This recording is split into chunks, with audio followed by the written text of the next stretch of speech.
today because I'm a young woman of consciousness, so I'm just going to speak from that perspective.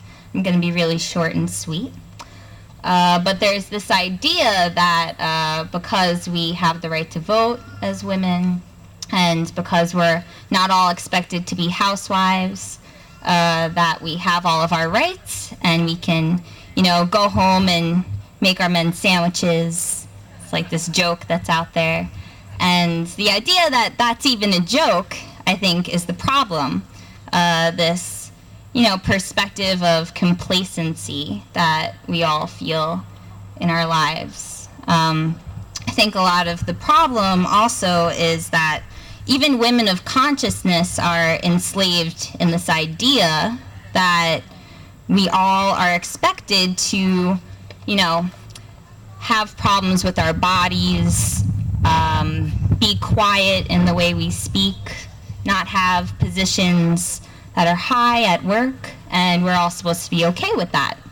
And a big problem is we don't tell our stories in the ways that we need to bond relationships with each other in order to start a really high energy, important movement.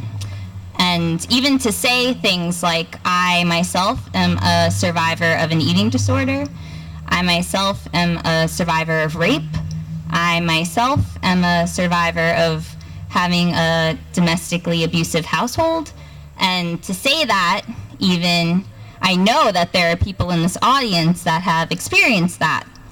And we all need to come together and be able to bond in our experiences as oppressed women.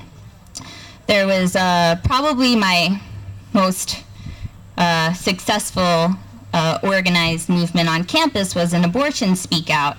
And many women came from all areas of, age, race, just living, came together and packed this room about their experiences with abortion. And these were people that I had seen all the time and had never had these conversations until we were brought together in a safe space in order to say these things. And we need to have more of these spaces, hold red tent experiences during times of the full moon so we can all bond together and feel good about our bodies in these ways. And that will really help bond us as sisters, as supporters of our sisterhood, in order to really take control of our lives. There are a couple of statistics that I have just sort of saying that all these ideas are really rooted in institution. Just even the idea that there's such an overwhelming amount of abstinence-only sex education, and that birth control isn't covered under many insurance policies.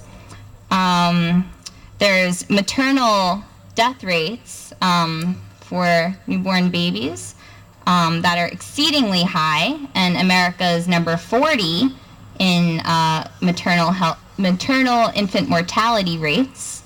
So there are 40 other countries ahead of ours that do better in those rates, which is a really horrible percentage when you think about it. And there's also a percentage, it's very real, 1 in 3 women will be raped in their lifetimes. And when you just speak to women around, you'll know that that's true. Also, a percentage is 85 to 95% of women or anorexic bulimic people are women. So that's huge. And that's the problem, is that all of these experiences are had, and we're expected to have them and be okay with them. And I just want to close my speech without, I have to talk about Pussy Riot, which is going on right now. I don't know if anybody knows about that. But there's this Russian punk rock group of women who gave a 1-minute nonviolent speech, or no, just sort of like a song performance in a church. And they had this song that they sang. It was called Our Lady Chased Putin Out. And they were just talking about how they didn't want Vladimir Putin as a dictator anymore. And they were sentenced to 2 years in prison for, quote, hooliganism motivated by religious hatred. And that's happening right now. It happened the other day. So these things are still happening, and there are movements all over the world bonding for them.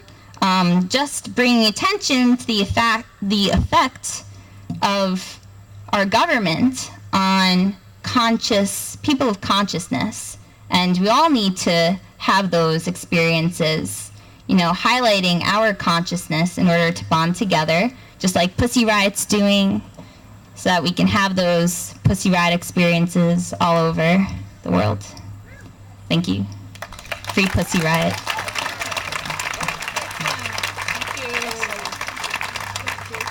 Thank you so much, Elizabeth. That was wonderful. And now it's my pleasure to introduce Monica Miranda, a resident of the Capital District and president of the Hispanic Coalition of New York and a terrific activist. Please let's give a warm welcome to Monica Miranda.